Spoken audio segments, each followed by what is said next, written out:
வாழ்க, நாதம் தாழ் வாழ்க, இமைப்பொழுதும் எண்ணெஞ்சில் நீங்காதான் தாழ் வாழ்க. ஓம் நம சிவாய, ஓம் நம சிவாய, ஓம் நம சிவாய. குரு பிரம்மா, குரு விஷ்ணு, குரு தேவோ மகேஸ்வர, குரு சாட்சாத் பரம்பிரம்மா, தஸ்மை ஸ்ரீ குருவே நமக. அனைவருக்கும் இனிய தமிழ் புத்தாண்டு நல்வாழ்த்துக்கள். தமிழ் வருடமானது குரோதி வருடம். இந்த வருடம் வந்து பாத்தீங்கன்னா தமிழுக்கு குரோதி வருடம் அப்படின்னு சொல்லுவோம். இந்த தமிழ் புத்தாண்டானது ஆங்கிலத்துக்கு ஏப்ரல் 14ஆம் தேதி ஞாயிற்றுக்கிழமை வந்து பிறக்குதுங்க.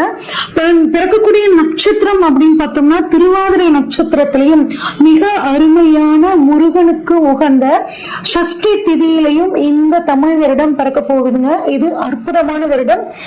இந்த வருடம் பிறக்கும் போது கிரக சஞ்சாரங்கள் எப்படி இருக்கு அப்படின்னு சொல்லி பார்ப்போம். மேஷத்துல சூரியன் குருவும் இருக்காங்க, மிதுனத்துல சந்திரன், அடுத்து கன்னியில கேது, கும்பத்துல செவ்வாய் சனி, மீனத்துல 3 கிரகங்கள் ராகு புதன் சுக்கிரன். இதுதான் வந்து பாத்தீங்கன்னா இந்த வருடம் பிறக்கும் போது இருக்கக்கூடிய கிரக அமைப்பு. இந்த வருஷம் பாத்தீங்கன்னா குரு பயிற்சி அப்படிங்கிறது வந்து இருக்குங்க. எப்ப திருக்கணிதப்படி அப்படின்னு சொல்லி பார்த்தோம்னா குரு வந்து 30/4/2024 அன்னைக்கு சித்திரை 17ஆம் தேதி மேஷத்துல இருந்து ரிஷபத்துக்கு பயிற்சி ஆகிறார். அது மட்டும் இல்லாம இந்த தமிழ் வருடத்துல பங்குனி மாதம் 14ஆம் தேதி சனி பயிற்சி இருக்குங்க. சனி வந்து கும்பத்துல இருந்து மீன ராசிக்கு பயிற்சி ஆகக்கூடிய அமைப்பு. அது மட்டும் இல்லாம இந்த வருடம் பங்குனி மாதம் 14ஆம் தேதி ஒரு விசேஷமான ஒரு நாளுங்க. ஏன் அப்படின்னா 6 கிரக சேர்க்கை அந்த நாள்ல வந்து நிகழப்போகுது. என்னென்ன கிரகங்கள் அப்படின்னு பார்த்தோம்னா சூரியன், சந்திரன், புதன், சுக்கிரன், சனி, ராகு அப்படின்னா வந்து பாத்தீங்கன்னா 6 கிரகங்கள் இந்த நாள்ல வந்து ஒரே ராசி மீன ராசியில வந்து நிகழப்போகுதுங்க. இந்த மாதிரி அமைப்பு மறுபடியும் 2070 தான் வந்து நடக்க போகுது. 1962 வந்து பாத்தீங்கன்னா 8 கிரகங்கள் வந்து ஒரே ராசியில இருந்துச்சு. அதுக்கப்புறம் இப்ப நமக்கு இந்த வருடம் வந்து பாத்தீங்கன்னா இந்த வருடத்துல பங்குனி மாதத்துல 6 கிரக சேர்க்கைகள் நிகழ போகுதுங்க. இதனால நிறைய உலகத்துல நிறைய மாற்றங்கள் வந்து நிகழக்கூடிய ஒரு அமைப்பா இந்த வருடம் குரோதி வருடம் இருக்க போகுது. இந்த வருடத்துக்கான பொதுவான பலன்கள் என்ன அப்படின்னா வியாபாரத்துல ஒரு நல்ல முன்னேற்றம் இருக்குங்க. கல்வித்துறையில புதிய புதிய சீர்திருத்தங்கள் வரப்போகுது. பத்திரிகை துறையில இருக்கவங்களுக்கு ரொம்பவே நல்லா இருக்கும். பதிப்பகத்துல வந்து இருந்தவங்களுக்கு இந்த வருடம் செழிப்பாக இருக்கும். ஏன் அப்படின்னா நிறைய பேர் புத்தகங்கள் படிக்க ஆரம்பிப்பாங்க. அதனால புத்தகத்துறை பத்திரிகை துறை ரொம்ப நல்லா இருக்குங்க. மருத்துவத்துறையில புதிய புதிய கண்டுபிடிப்புகள் நல்லா இருக்கும். வானியல் ஆய்வு அதாவது அஸ்ட்ரானமி ஃபீல்ட்ல ரொம்பவே இந்த வருடம் நல்லா இருக்கும். இந்தியாவுக்கு வந்து பாத்தீங்கன்னா வெளிநாட்டு உதவிகள் நிறைய கிடைக்கும். ஆடி மாதம் 3ஆம் தேதியிலிருந்து ஐப்பசி மாதம் 12ஆம் தேதி வரைக்கும் ஒரு நல்ல மழைப்பொழிவு இருக்குங்க. கலைத்துறையினருக்கு நன்மை. கலைத்துறையிலிருந்து ஒருத்தர் வந்து அரசியலுக்கு வர்றதுக்கான வாய்ப்புகள் இந்த வருடம் நல்லாவே இருக்கு. பெண்களுக்கு ஒரு நல்ல முன்னேற்றமான வருடம். ஐப்பசி மாதம் 20ஆம் தேதியிலிருந்து மார்கழி மாதம் 13ஆம் தேதி வரைக்கும் பெண்கள் தங்களது துறையில் மிகச்சிறந்த சாதனைகளை படைப்பார்கள்.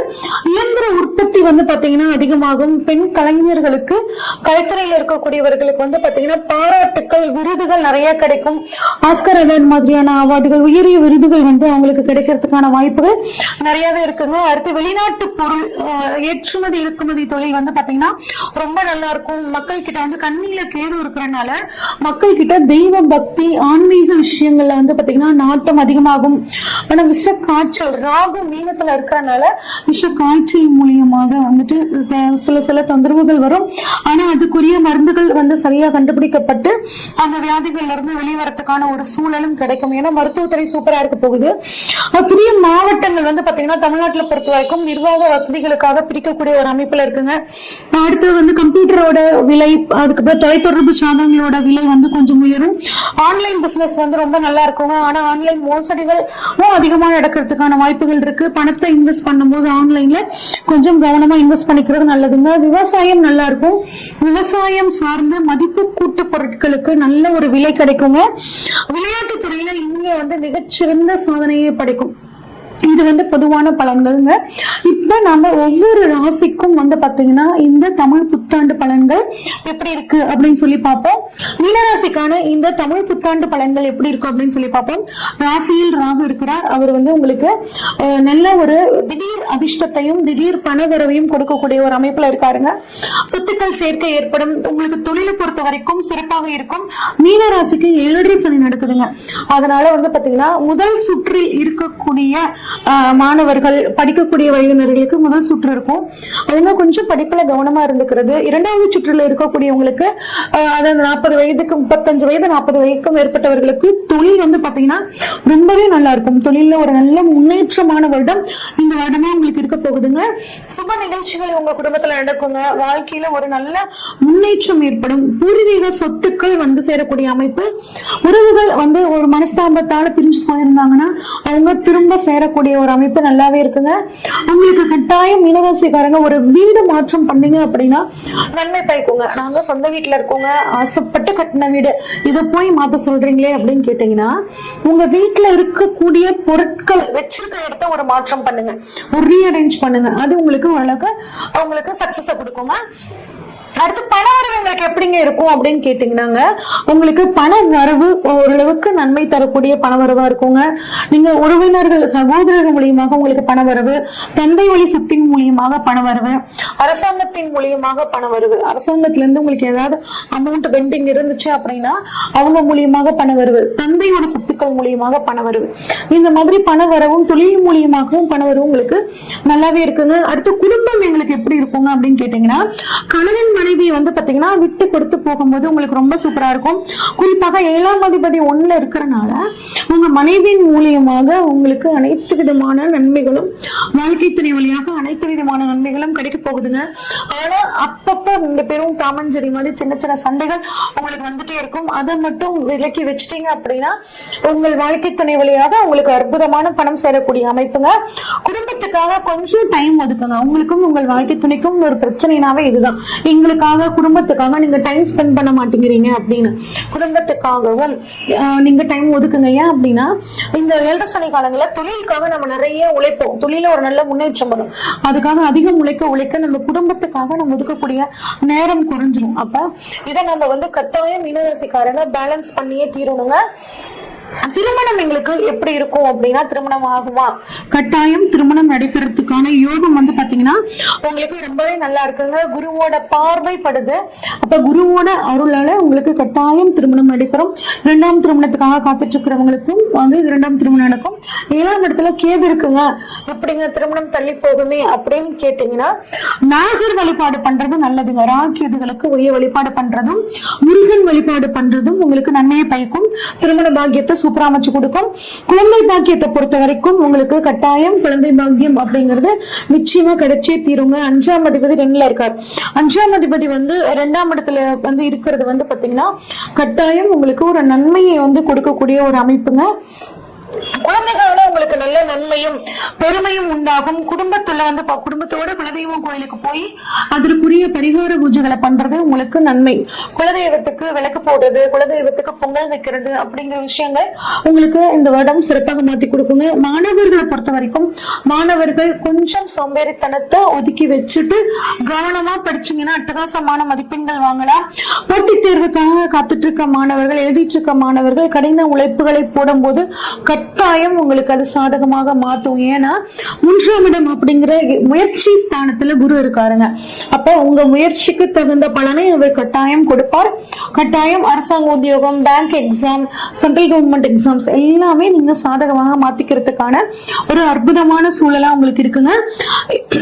7 சனி கொஞ்சம் சோம்பேறித்தனம் அதை மட்டும் கொஞ்சம் ஒதுக்கி வச்சிருங்க, சூப்பரா இருக்கும். அதே மாதிரி காதல் அப்படிங்கிறது உங்களுக்கு எட்டி பார்க்குங்க. சோசியல் மீடியாவை படிக்கக்கூடிய மாணவர்கள் தவிர்த்துக்கிறது ரொம்பவே நல்லது. எங்களுக்கு ஜாப் எப்படி இருக்கும் அப்படின்னு கேட்டீங்கன்னா கட்டாயம் கவர்மெண்ட் ஜாப் கிடைக்கக்கூடிய அமைப்பு. எல்லாத்துக்குமே கவர்மெண்ட் ஜாப் கிடைச்சிருமா என்னங்க கதை அப்படின்னு கேட்டீங்கன்னா உங்க ஜாதகத்துல கவர்மெண்ட் ஜாப் கிடைக்கணுங்கிற அம்சம் இருக்கிற பட்சத்துல இந்த சமயம் உங்களுக்கு அது கட்டாயம் கிடைச்சே தீருங்க. கோச்சார ரீதியா உங்களுக்கு அருமையான ஒரு அமைப்பு. ப்ரமோஷன்ஸ் கிடைக்கக்கூடிய வாய்ப்புகள்ங்க. இடமாறுதல் கிடைக்கும். உடன் கூட வேலை செய்யறவங்க கிட்ட கொஞ்சம் அட்ஜஸ்ட் பண்ணி, அதாவது கோபப்படாம அவங்களோட அனுசரிச்சு போறது உங்களுக்கு நன்மை கொடுக்குங்க. தொழிலை பொறுத்த வரைக்கும் தொழிலுக்காக செய்யக்கூடிய முயற்சிகள் அனைத்தும் பலிதமாகும். ஏன்னா தொழில் ஸ்தானாதிபதியான குரு 3ஆம் இடமான முயற்சி ஸ்தானத்தில் போய் உட்கார்ந்துருக்காரு. அப்ப தொழிலுக்காக நீங்க பண்ணக்கூடிய முயற்சிகள் அனைத்தும் பலிதமாகும். தொழில நல்ல ஒரு முன்னேற்றம், விரிவாக்கம் சூப்பரா பண்ணுவீங்க. அதன் மூலியமாக பணவரவு கிடைக்கும். குறிப்பா சோசியல் மீடியால, யூடியூப்ல, ஆன்லைன்ல கம்யூனிகேஷன் பிசினஸ், சாஃப்ட்வேர் பிசினஸ்ல இருக்கவங்களுக்கு எல்லாமே ஒரு அற்புதமான காலகட்டமா இருக்குங்க. திடீர்னு ஒரு ஃபேமஸ் ஆகக்கூடிய ஒரு அமைப்பு உங்களுக்கு நல்லாவே இருக்கு. நிலம் சம்பந்தப்பட்ட தொழில் பண்றவங்களுக்கும் இந்த வருடம் நல்லா இருக்குங்க. உங்களுக்கு சொத்துக்கள் சேர்க்கை இருக்குமா அப்படின்னு கேட்டா தாய் வழி சொத்துக்கள் கிடைக்கக்கூடிய யோகம் இருக்குங்க. வேற ஊர்ல போய் நிலம் வாங்கக்கூடிய அமைப்பும் உங்களுக்கு வந்து ரொம்பவே சூப்பரா இருக்குங்க.